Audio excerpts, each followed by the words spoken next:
A very warm welcome to everybody to today's Espresso Martini, sponsored by Lloyds Banking Group.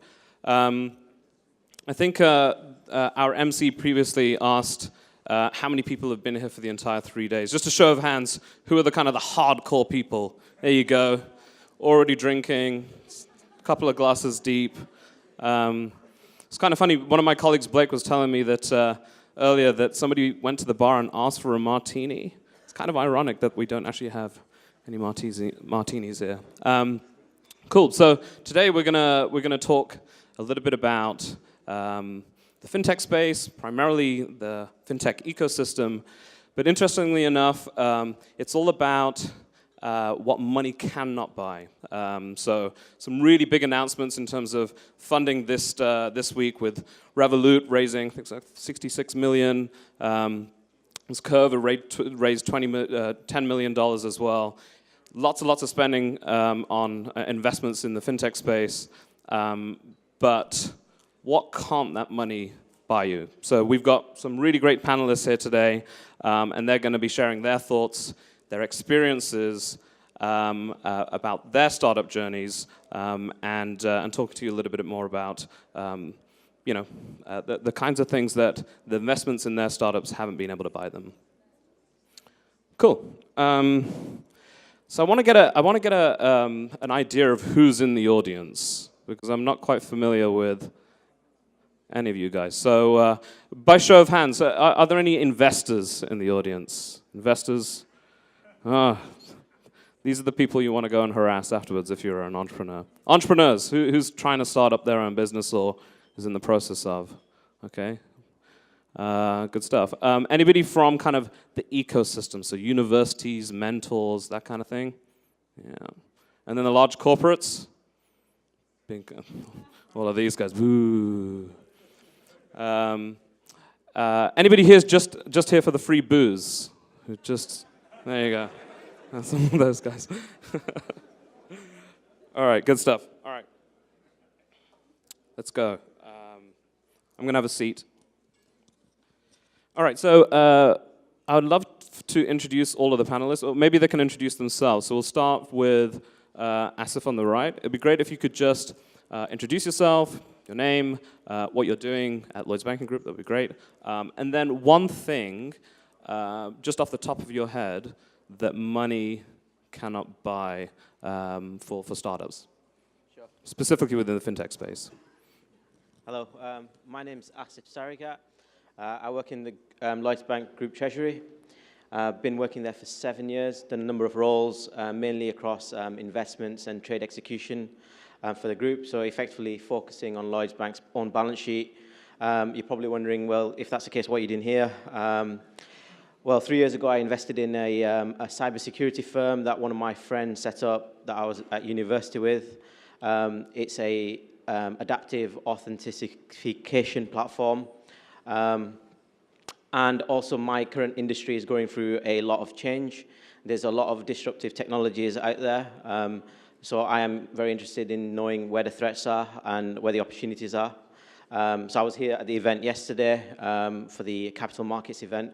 Met a number of companies. Some of them are having, effectively very good ideas on how to solve our current challenges.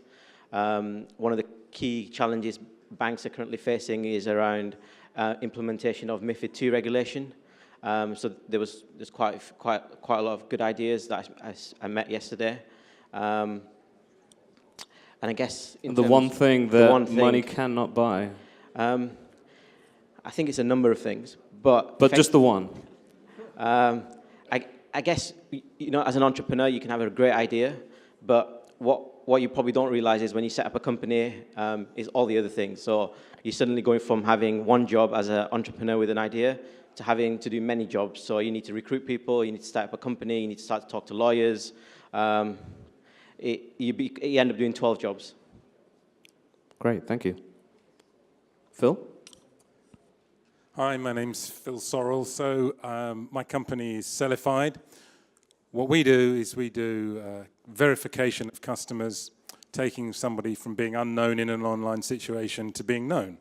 So we verify people via ID documents, facially, and then cross-checking against proof of address and things like that.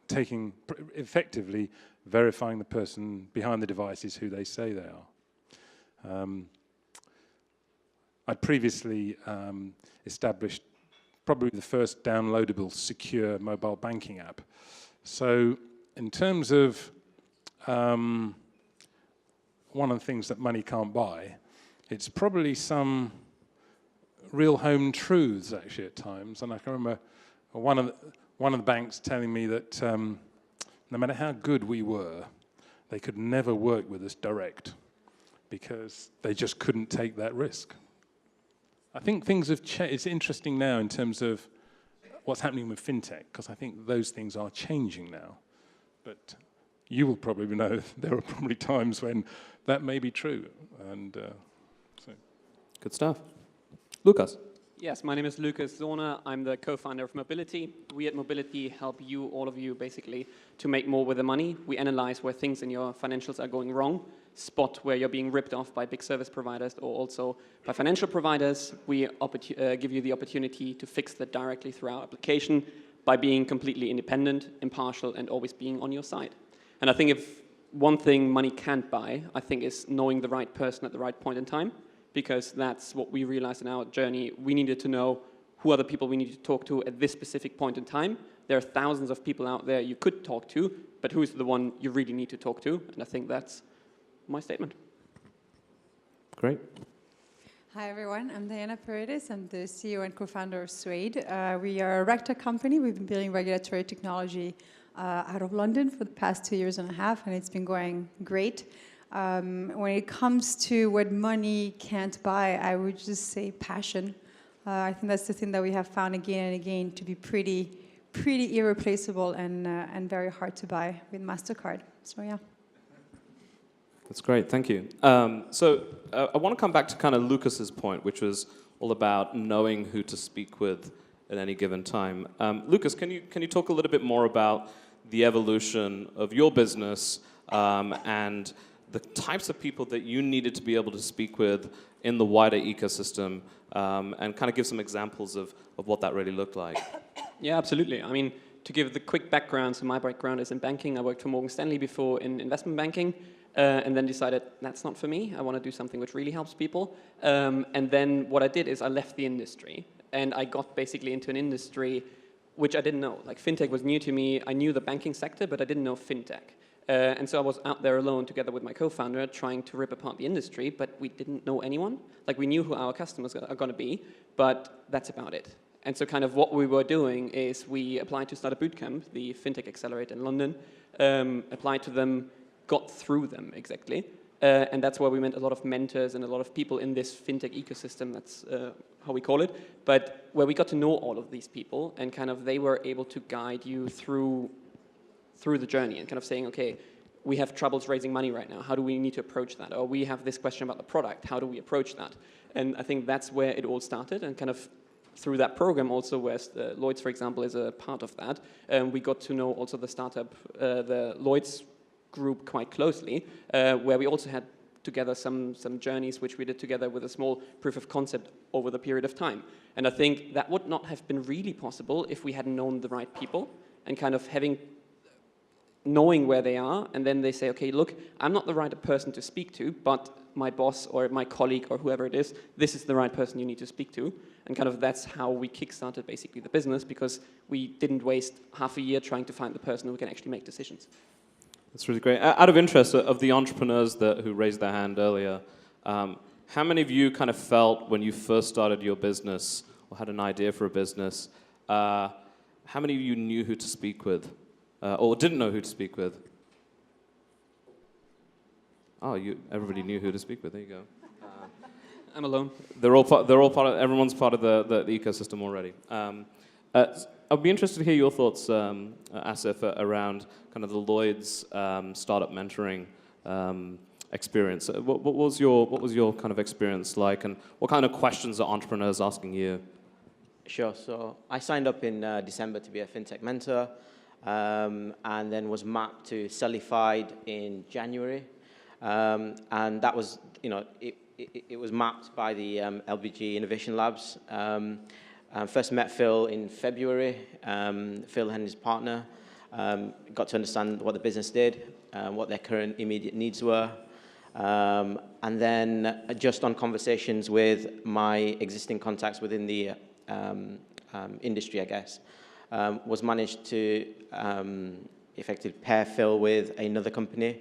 The one I'd mentioned earlier is called CallSign. I guess the platform that Phil's company, Cellify, do is facial recognition. Unfortunately, the week after I'd met Phil, Lloyds had announced that they'd signed up with Microsoft to do something very similar. So a avenue into Lloyds wasn't possible. However, there were other opportunities out there, and other investors, I guess, that were also interested in that similar technology.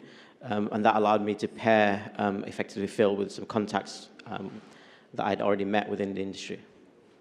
Phil, can you talk a little bit about that kind of interaction? What was the value that that fintech mentoring program was able to kind of offer you at the early stage? So I think one of the key pieces about it is actually being paired with somebody who knows what they're talking about. If there's somebody who's got an affinity for where you're working and what your space is, then at least you're talking the same language. And then you're starting to share insights and observations and areas of opportunity. So what happens is with the right person, you can quickly make those connections and see where you could potentially be introduced to areas where there are opportunities. So I think that's it. That's great. Diana, before we got on stage, you talked a lot about we had a brief exchange about culture. And this is something that's quite kind of dear to my heart. I work in the People Innovation Lab at Lloyds Banking Group, which is purely focused on how do you basically take the startup world and learn from it and then bring it in-house into a large corporate, and how do we influence policy. And culture is a really, really big part of that. And one of the areas that we're exploring in particular is kind of the talent ecosystem and the culture that kind of brings into the bank. Can you kind of talk a little bit about how the importance of culture as part of your business and part of kind of the wider ecosystem? I think what's interesting when it comes to culture is that people that we have found in banks and across the industry that are champions sometimes are not treated the best, and they're the people who actually champion change, who champion innovation. And we have seen people getting fired. We have seen people being demoted because they got a lot of attention on a project that got a lot of attention. We have seen a lot of politics effectively happening around people just showing how they felt about certain things and then being pushed down. So I would say that when it comes to culture, the best thing you can do as an organization is really to have that from the top down. So it needs to be supported from management, at C-suite level, and then really making sure that the innovation teams have budget to do things and the capacity to do things as well. Because innovation in many ways is so intangible, the benefits of it are so intangible that sometimes you do need to really put a lot of investment and passion effectively to reap the rewards. So I would say that the more innovation can be supported inside big organizations and across the industry with a real understanding of how innovation actually works, which I think is part of the change in culture. It's not just about supporting innovation, but also understanding that a startup has a very different approach to doing things than an IBM or a huge company. So yeah. That's a really good answer. What about kind of talent? From the perspective of how do you leverage the wider ecosystem in order to find the right people to support you, not only in kind of an advisory capacity, but how do you think about being able to hire new people into your business? Is culture something that you measure for? Yeah? Yes, I would say that so we're hiring very heavily on the developer side. So we do very heavy, testing, and if they make it through that, then I'm the final interview, and I'm probably the culture fit. Apparently, according to all our developers, I'm the hardest interview because I can be very so tell me about your life and your girlfriend and all of that kind of stuff, which they feel really uncomfortable with. But I think that it's just so important that you have good attitude, right? So we don't want any divas in our company. Fortunately, we haven't had to fire anyone because it's very much about hiring from the beginning the right kind of attitude, and you can really tell, when you test someone a bit emotionally in an interview about how they react to certain things, if they can actually cope with stress, if they can actually cope with management. I would say that that's a very important thing to check for people in terms of culture. We made it a point from the beginning to decide what we wanted to stand for as a company. So we said that our culture would be all about learning, leading, and laughing, because we want people who can learn from each other, who can lead, so that we don't have to micromanage, because I used to work in banking and I hated being micromanaged. And then laughing. We don't want people who take themselves too seriously, people who actually have fun and who can, cope with me saying outrageous jokes and things like that. Lucas, is it a similar experience to you? So in terms of, are you going through a hiring spree at the moment, or how do you think about talent and being able to attract talent to your startup? Yeah. I think where it comes down to is that your hiring process can be very good and very thorough, but in reality, you really realize only how a person will be in your team if they're actually on the job. And it takes you 3 months to figure that out. And there are certain cases where people, you have hired them, you've went through a good process with them, and they seem to be the right fit. But after a period of time, you realize, okay, on a day-to-day basis, it might not be the right fit for both of the sides. So I think it's having good kind of values, how you called it, in the beginning, I think filters out a lot of people. But the reality is, given that it's such a stressful environment, which basically your business model can change in the next week, that means you need to have a special kind of person there. And I think everyone is different and everyone deserves to have a chance.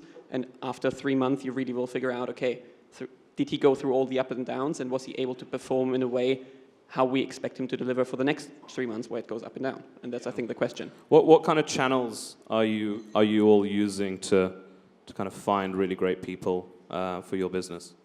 I mean, I think that's the biggest challenge of this entire fintech ecosystem, because you've got the big banks who are able to pay an incredible 6-figure amount for a developer, which unfortunately we are not yet able to do. So that takes a lot of people away. But kind of what we are looking for is for more or less junior to mid-dev developers, and we mostly get them through our personal connections, because I think in fintech, the issue in fintech is that when you're building a product, this whole lean methodology works to a certain extent, but when you push something to your customer, it needs to work 100%, because when I give you my financial data and you screw something up, well, I'm just deleting this app or I'm deleting this account. So kind of the standard you have in fintech, in my opinion, needs to be much, much higher than in other industries, given that we are under so much kind of regulatory pressure, or also so important data we are holding. And that means that kind of the network of people, which, for example, we got through Startup Bootcamp, is the first go-to point in order to find new people and kind of getting introductions to people who are more senior and are not just coming out of a coding school, but potentially have done something like this already before. Phil, I'd be interested to kind of hear your thoughts on this topic as well, because I think a lot of kind of entrepreneurs that, I've spoken with myself, many of them find it really difficult to attract talent. And that's in London, where there is an incredible ecosystem as well. So out of interest, who's not from London? Who runs a startup outside of London here? Okay, a couple of you. And do you find it difficult to hire really great talent into your business? Really, really difficult. Yeah, so I mean, it'd be interesting to hear your thoughts on kind of how you attract people into your business, the types of people that you've hired, and what kind of channels are you using? Where are you looking? Well, those of you who are observant will have maybe noticed that I'm a little bit older than some of the others on this panel. That gives me the luxury of having built some connections of people who I've worked with in the past. And you tend to know who you really want to work with, because you have certain exacting standards. We're working directly with customers, and as far as I'm concerned, the customer is the most important person. And there are times, and I'm very happy when I'm hiring people, to work with people and be somewhat flexible with how they work. But the thing they absolutely need to know is that the customer comes first, and there are going to be 1 of 2 times when we're working on a piece of project work where it absolutely is vital to be absolutely hands-on and ready to deal with something. You're going through a prototype, or you're going through a go-live and things like that, and that's absolutely crucial. And to de-stress what you do, knowing that you've got people who you work with who know how you operate and understand that there's this spurt that you're putting on because you're dealing with a customer, but there will be other times when you'll be different with them. then it works. And I find it tends to be symbiotic. I've never had people who don't want to work with me, and I've had people who've always said, we really like the way you work, because what you do is you give us the flexibility at times when it matters to us, but actually what you get back is the commitment at times when it really matters to you. But in terms of finding people, it's been who I've known, who I've built up relationships with, and they come from all over the world. So we've worked with people from as far afield as Colombo, Ghana, and even Swindon. So. It's an exotic place. So I'm just going to switch tack a little bit here. So as far as kind of corporates are concerned, what role does a business like Lloyds Banking Group, or a Barclays, or even IBM? You mentioned Diana. Like, what role do they play in supporting fintech businesses within the ecosystem? That's a question for Diane. As in factually or theoretically? Well, factually, you can keep it real.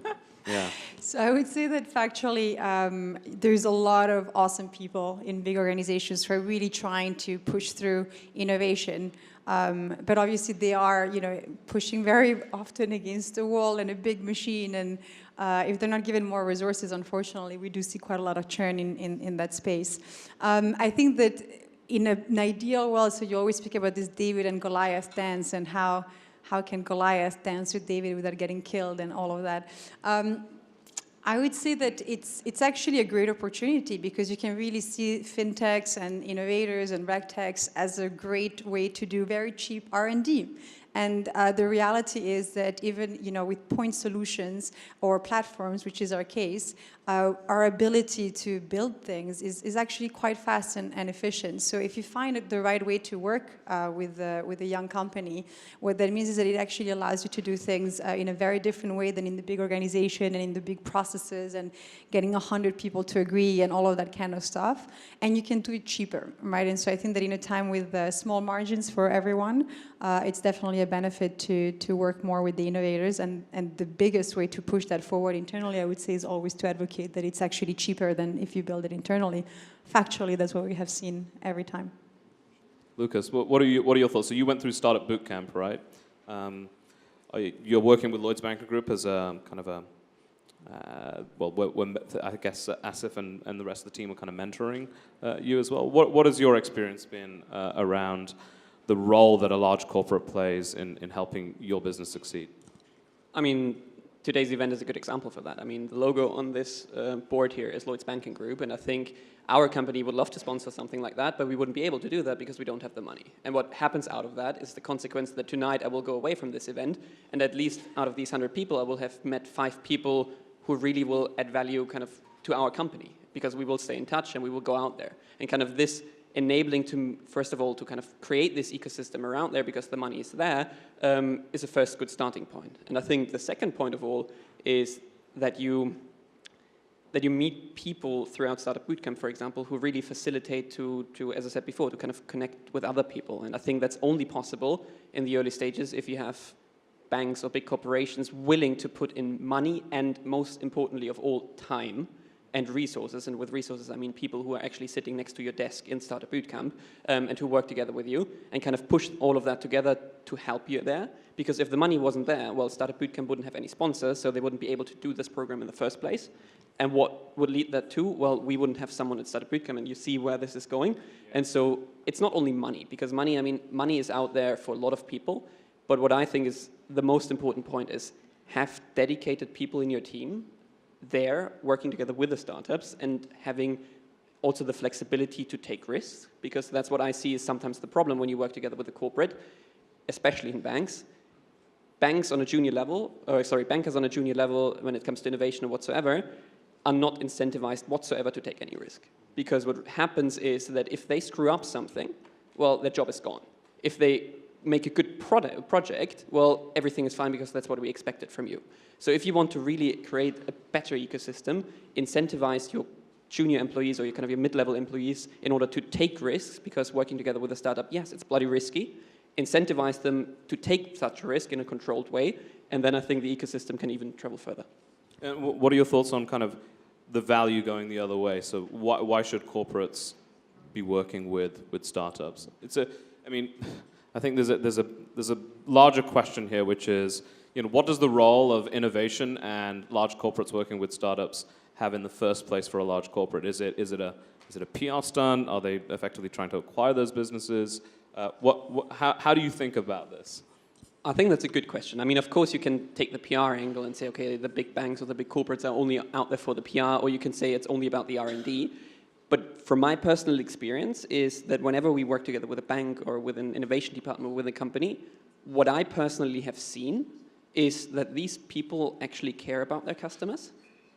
And they do. And that sounds strange because normally everyone puts on banks, okay, they don't care about the customer. But these junior employees in the innovation teams who sit very close to the customers, who work in customer labs or in customer testing studios, they actually care about the customer. And so when we work together with these people and kind of something works, you see a smile on everyone's face and they're getting motivated that their job actually has a meaning. Because we did a test with a bank where 100% of the customers were happy about what came out there and the customers were happy. But it's not only the customers I cared about, because when I looked into the room where we were sitting with this particular bank, you saw a smile on the faces of these people because they realized, I actually can have an impact. And I think once you hit this volume, you definitely, the value for the bank is obvious because you have motivated people, you have something who cares about the customer, something who sees how the reality works. And if you consistently do that, and you have the money, then I think it's a good stuff.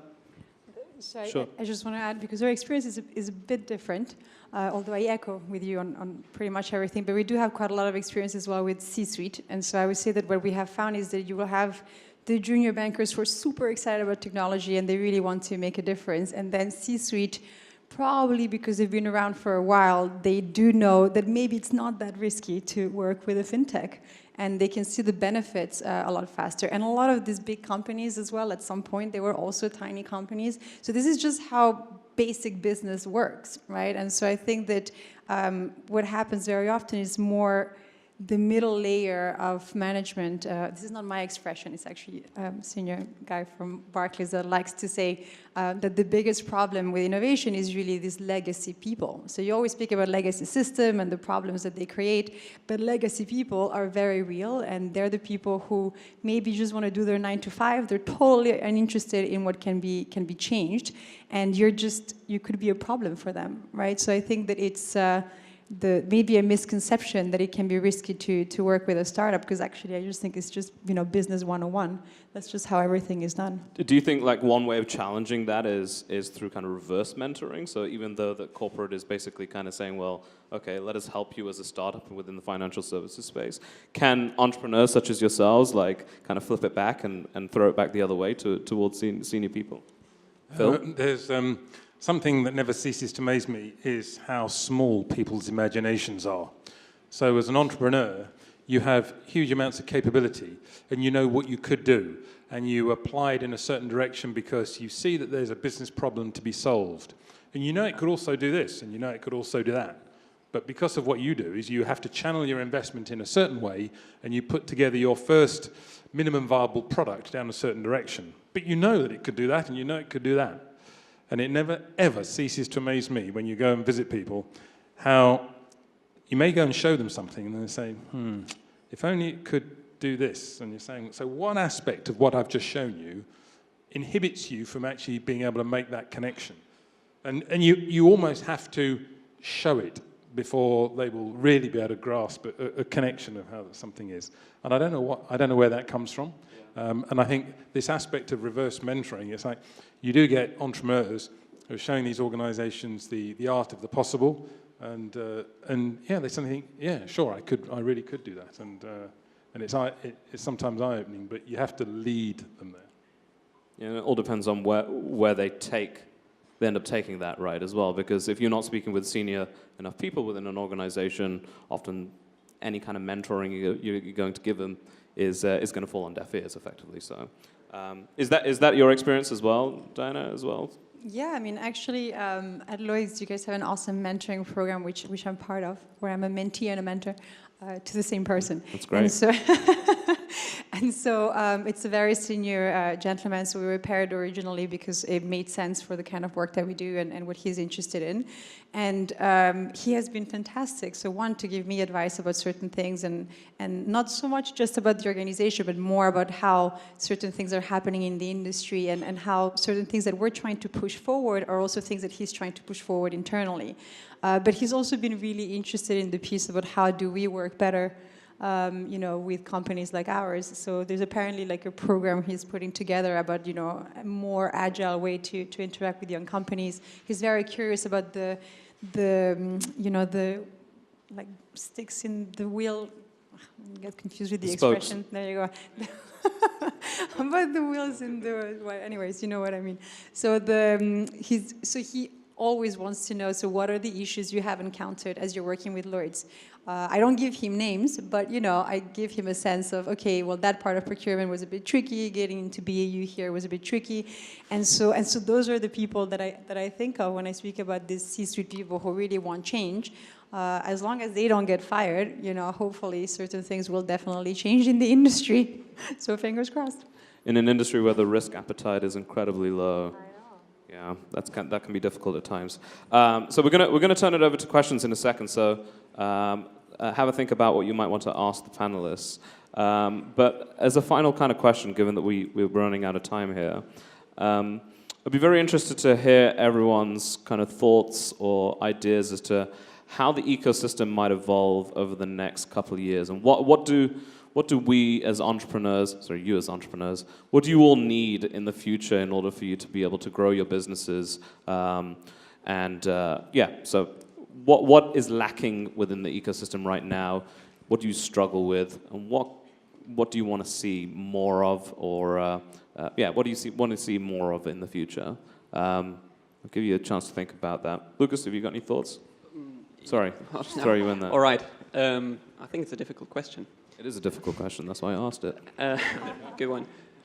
No, I think where this will be going to is kind of more collaboration, between fintechs and banks, or kind of between big corporates and startups in general. I think what finally will start to change is that also big banks start to think a little bit more with the VC mindset. So you see, for example, Santander with their InnoVentures arm, who just invested, I think, again into Curve. They invested into a couple of other guys out there, which is just the most risky approach you can take, like investing through your VC arm into startups. And I think that's incredibly helpful because these guys, they have the connections, they have the customers, they have everything out there. Nevertheless, I think also it will come to the point where the banks will be over with kind of updating their legacy systems. So, I mean, every bank is now putting billions into updating the legacy systems. But I think the big question is, what happens if these banks actually can use this money to develop their own proper digital solutions? And how will that work together with the fintech ecosystem? Because the reality is, you look at all the startups out there, but if a bank wants to do something, well, and they have £1 billion they can put on it, they could do it themselves. And at the moment, they can't do it because of the legacy systems. And at the moment, we need to focus on the collaboration and everything. But let's talk in 2 years again, when this period will be over, when we potentially might have a small VC bubble bursting, because it's going so much capital into this scenery, so that you basically come back to a balance again. And where this is going will be quite interesting. I hope that we will be coming out of that alive. And so let's see. Let's go on. Legacy systems and legacy people as well, right? Oh, I mean, yes, but I think you will be rewarded for taking risk and working together with startups. I think you will be rewarded that also internally, and I think the mindsets of the organizations are changing already. And if you do it right, and if you take risks and they pay off, and they are well calculated, these people actually will be the next C-level suite of the next 5 years or 2 years, and that will make a big impact.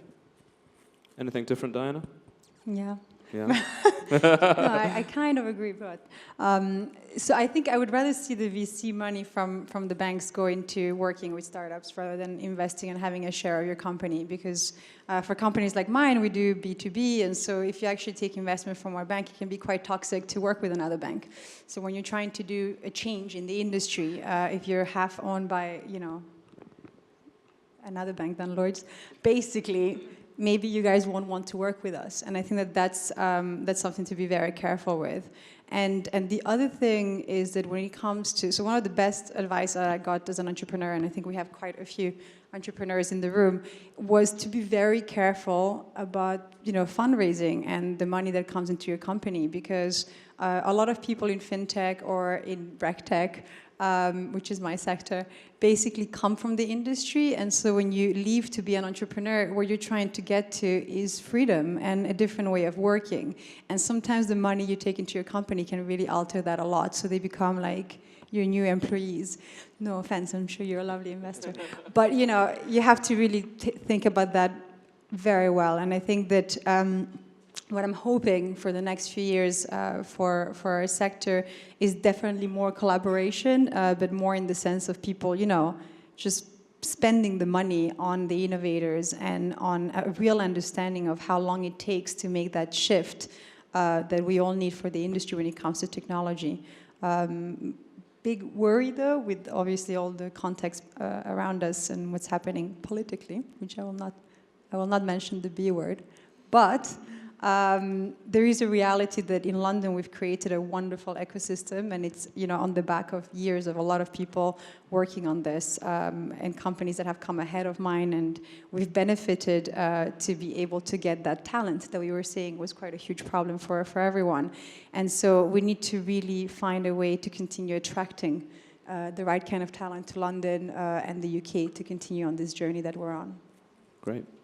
Phil, any thoughts? So what I would say, I think the connections piece is absolutely vital in terms of people being able to work and find new connections. I mean, you've talked about that. We've even found that even this evening, that you introduced me to somebody who, by the time we'd had a 5-minute conversation, we realised there was work that we could actually do together, which was interesting.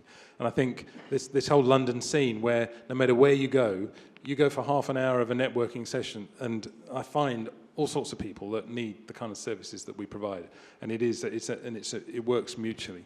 I think the bigger organisations have to have a mature approach to it. So there are some that have been a bit more cynical about it, where we've tried to work with them in the past, and you're never quite sure which of the 10 people who have the word head of innovation in their job title really is the head of innovation, and which of the 9 who've been parked out there because of whatever's happened internally. And you'll never know whether what you're being used for is somebody to help them get up to a different place where they should be. And so sometimes you have to have your wits about you. So I think when the whole thing becomes open and honest, and people realise that it is a symbiotic relationship, that that the corporates can learn and use it to inject an element of doing things differently, but actually do take on some of those solutions that they're looking at, then the whole thing starts to work well. Great. And there is a B word that is important. The B word, actually, you mentioned Santander. BBVA have done very well in terms of their investments and what they've been doing. So there's a positive B word there. Anybody from BBVA in the audience? No? Okay. Asif, any kind of final thoughts around what we could potentially need in the ecosystem, 2 to 5 years from now? More mentors like yourself. I guess just adding to what Diana said, I think the ecosystem in London is very strong. It's taken a long time to get to where it is. I think we just need to be, given the B word, I think we need to be careful around that. Doesn't effectively dissolve over time. There are going to be other centres that are setting up, like Frankfurt, Paris. But I think I do think that London has a lot of advantages that those other centres will find difficult to replicate. One is obviously London's got the biggest financial sector, and it's also got a booming tech sector, which together are facilitating this great collaboration and quick innovation. I think that's going to be difficult to replicate from the other centres. Great. Well, thanks a lot, everyone. Anybody got any questions? Burning questions? Yeah, sure. I'll run over with my mic. Hi. I think my question is more about for the startups. So I understand about culture. You guys are more flexible and stuff like that. But as you grow and expand, you're going to get bigger. And will you guys be? I just want your opinion. Will you guys be worried about your culture being that of a bigger firm when you guys grow and be of that kind of stage in the future? Yeah, sure. Yeah, that was like my biggest nightmare, to become a legacy system and then for people to speak about Suede the way they speak about some of the competitors. So what we did at the very beginning is that we decided to completely embed skin in the game in our business model. So the way that we make money is by staying up to date with good technology. And so that forces us to stay in the game effectively. And so I think that that's what we were thinking is actually, if it's the way you make money, it kind of forces you completely as a company to be driven by innovation all the time and to stay on top of the game. Biggest wonderful example, obviously Google. And so I think that it's not necessarily about the size, right? It's much more about like continuing to hire good people and to work very hard to have the right people in your company so that you so that you really preserve innovation and people who are curious about things. I think culture is very important. You've only got to say the U word to realise how bad culture can be. Uber. And I think one of the things that when you're setting up an organisation that's really important, culture has moments of truth, and the moments of truth are if you say the customer's the most important stakeholder here in what we're doing, sometimes you'll get a moment of truth when you have to make a decision based on that. And that can have profound effects. Now, in small organisations, you've got very short chains of, and you can pick a phone up or you can talk to somebody immediately after something's happened. But as you grow, then it becomes more remote. And then you have to be more careful about how that happens, because the culture is driven by those moments of truth.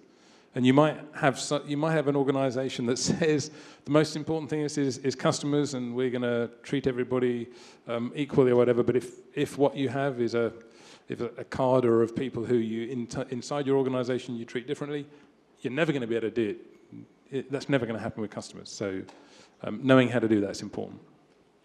Hi, thanks. Following up on sort of Diana's point about corporate VC and how it might not be the best thing to have corporates investing, I came across someone at BMW who's got a $10 million pot, and essentially they're allowed to give startups revenue in about a month, and this guy just makes a decision. I haven't seen it very much within fintech, and was intrigued as to if it is something that the panel could sort of circumvent a lot of the problems that you're all describing within the banks and other financial institutions. Yeah, I think the big difference is, and I think that's what we all need to realize, banks sit on the most valuable data about their customers, which is their financial data.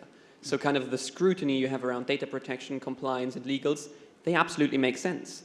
I mean, if you are a customer of the bank, you want to know that your data is safe. And that requires kind of a strong process around compliance, around legals, and whatever it is. However, what we realized is you can be stringent on your kind of compliance, but nevertheless adapt the process a little bit more towards startups or towards younger companies. And I think that's a big difference towards, let's say, a BMW, where BMW, they are building cars, and that's also important. But I think when it comes to data, things are a little bit more complicated. And so what I think is necessary is that banks have their own sourcing departments within the bank, which can make decisions much, much quicker with a kind of more speedy process, so that you also can get to the customers, to the revenue within a month. But I think what always needs to be there, and I think that's the big mistake nobody should be doing, is protect the data and make sure that you are actually working together with parties who are taking that risk into consideration. Because if you are a customer, you want to know that the bank or that the organization is working together with you and is keeping your data safe. And I think that only works if you have measures in place which protect you from that. But they can be quicker, they can be better. You could have sourcing departments within your corporate VC, for example, who can push that through quite quickly. And that's kind of my view on that. Great question. Unfortunately, we have reached time, so it's just my last duty to thank all of the panelists for coming today. Can we give them a quick round of applause? And I think there's plenty of booze left over for you guys as well. And if anybody is interested in becoming a mentor or advisor to some of the fintechs that Lloyds Banking Group works with, or likewise represents a startup that you would like to speak about with Lloyds Banking Group, please get in touch with either myself or my row of colleagues, beautiful colleagues up front. But thanks a lot, everybody, and enjoy the rest of your evening. Thank you. Bye-bye.